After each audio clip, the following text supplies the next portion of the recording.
Tuvalu's Prime Minister is throwing everything he can at securing treaties with his Pacific neighbours before his country is submerged underwater.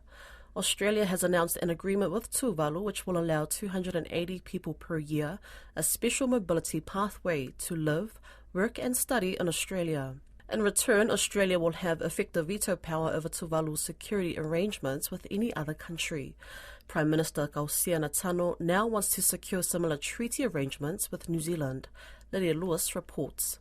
The Tuvalu Prime Minister says he's doing everything he can to maintain Tuvalu culture, traditions and heritage, even when their land is long gone. We will certainly use the same model to negotiate with New Zealand and maybe Fiji or other neighbouring countries who can help us. Mr Natano has called out Australia for contributing to the loss and damage of the small island state. We will be working together with Australia to look at it.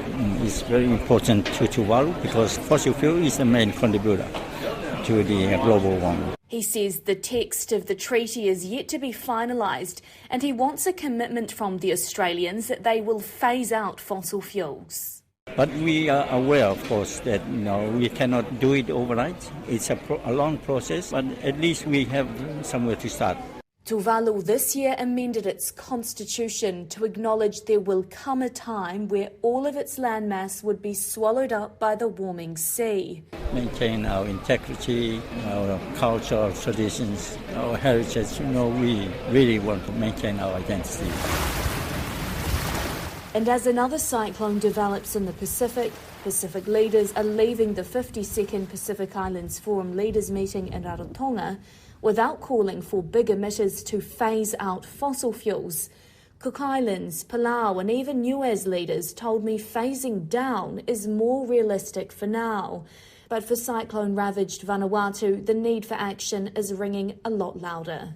We're pushing for a phase out. Phase down is part of a phase out, but the wording we need is phase out. That's Vanuatu's Ralph Regenvanu. On top of that, he has some questions for the incoming New Zealand government on its intentions to restart fossil fuel exploration. Well, we call on them not to do it, to be in line with Paris, in line with 1.5 degree target. The science says you cannot do new fossil fuels.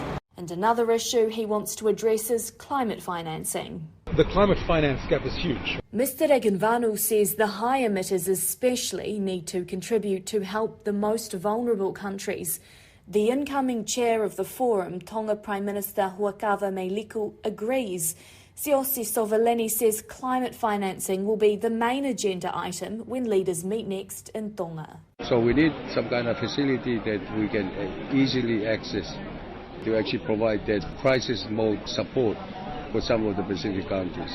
A very real need for Tuvalu, staring down the prospect of losing their land, their home and identity. That is the only solution that we are looking at to cut off their gas emissions, reduce the production of fossil fuel and coal, and of course put in more funds to the adaptation so that we can continue to develop Tuvalu to a level where the citizens are confident they can continue to live in Tuvalu.